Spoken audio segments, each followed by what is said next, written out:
Welcome to your detective reading notebook. This is where we will do all things mystery reading and have all of our notes and jots and work in one place so it's easy to find everything whenever you need it. When you first come into your mystery notebook, you will be on this first page here, which lets you know what tabs mean which tasks. Anytime you want to use your reading notebook for independent reading time, when you are doing reading in class and wanting to do jots, you will be clicking on tab number 1. When you click on tab number 1, you'll see that it directly links you to slide number 2. And here is where you'll do your independent reading. Now, when you're in edit mode, it will sometimes be difficult to click, and you need to kind of click on the outside of the box to get directly linked. If you want to make sure that it's an easier way to link yourself there, just go into presentation mode, click on that number 1, and it brings you there right away. However, you don't see any of the things in the sidebar, which is where we can do some work, and there's different tools left for you. So you can either click the escape key on your keyboard, or when you move your mouse around, you can see the word exit down there, and then you'll be back in editing mode and can see the things on the sidebar here. So let's go back to our cover again with our index. So tab number 1, like we said, goes to where you go for independent reading, and we'll talk about that more a little bit shortly. Tab number 2 is where you will go for homework. So that is the work that you will be completing on your independent work days when you're home. So make sure that you are clicking on tab number 2 anytime you have an independent reading assignment that you need to do, and we will be updating that often with your independent assignments. So anytime you have an independent assignment, you'll click either here or on the number 2 over here, and it'll bring you directly to where your homework assignment is. This is the very first one that you're going to be doing today after you watch this mini lesson. So I'll go over that shortly, but you will always see an updated assignment when you get to the homework tab. Number 3, this is vocabulary words. This is a place that sometimes us as teachers will add vocabulary words in for you, or you can be adding in words as you come across them during your independent reading. I started you off with 2 words, suspicious, which means to seem guilty or causing questions or doubt, and clue, a hint that helps solve a problem, puzzle, or mystery. So that is another great spot where we can be keeping vocabulary words as we read so we don't forget anything. And number 4 is another fun one. This is a place where you will be able to keep a list of all the mystery books that you read.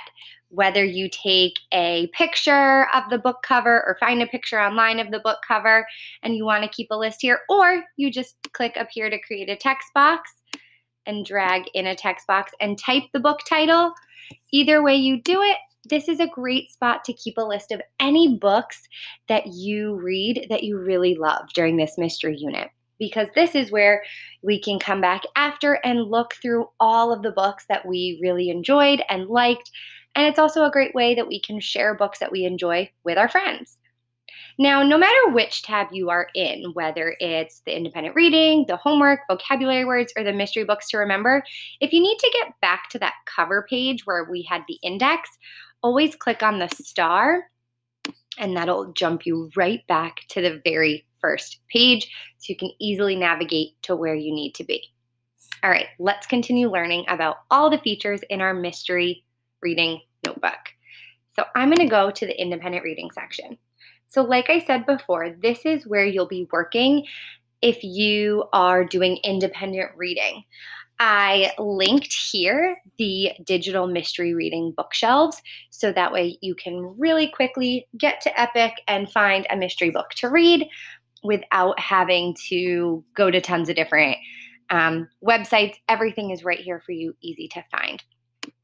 As you're doing that, when you go to independently read, make sure you type in the date, so double click right over here, and then you can be typing in the date that you are reading on. And then you can either create a text box, again, by going up to the toolbar here, clicking on the T in the square, dragging in a text box that you would like to type your jots in.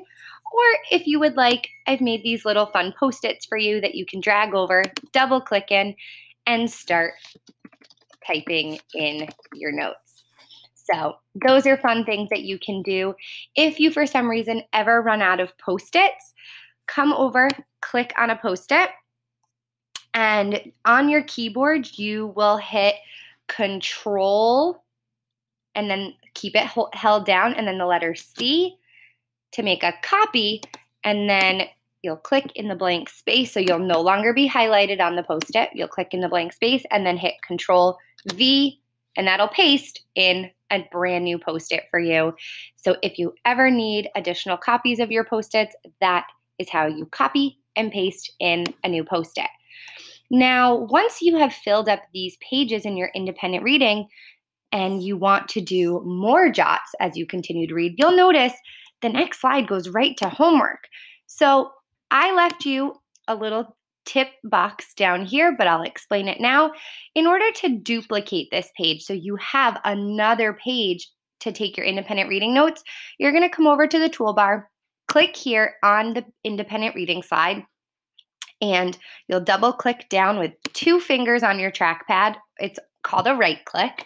So 2 fingers down on your trackpad, or if you're using a mouse, you'll click on the right side, do a right click, and then you'll click duplicate slide. And then you'll notice the exact slide I had here created itself right after.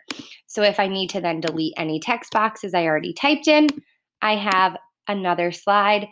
But that is how you can easily duplicate your slides, so you are always able to create a new slide for yourself when doing your independent reading work.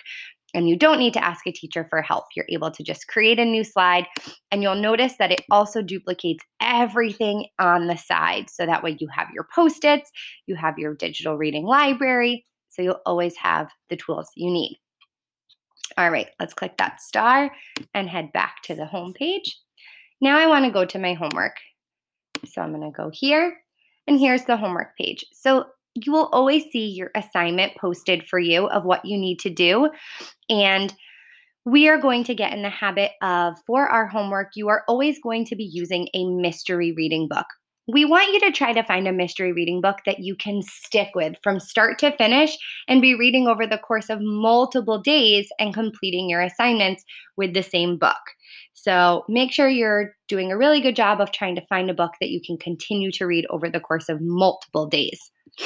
In the first assignment that you have, you will record the date that you're doing the work, the title of the mystery book that you're reading, and then just like we've been practicing with Miss Alyssa and our anchor charts, you're going to list what the mystery is, who the crime solvers are in your story, and any potential suspects you have so far who may have committed the crime. So you'll put the suspects there. Over on the right-hand side page, you need to record at least 2, which means no less than, but you can do more if you want, which is why I left you some extra Post-its over here on the right. But you're going to record at least 2 clues that you have found while reading that lead to you thinking who the potential suspect is or helping you to solve the crime of what might have happened. So you're going to list at least 2 clues that you have found while reading. So definitely make sure you're going back to your book, finding those clues, finding that evidence, and listing them here. If you need to see the anchor chart bigger, you can click on that and it'll open up a larger picture. To get to your reading, click here and it'll open up the bookshelves for you.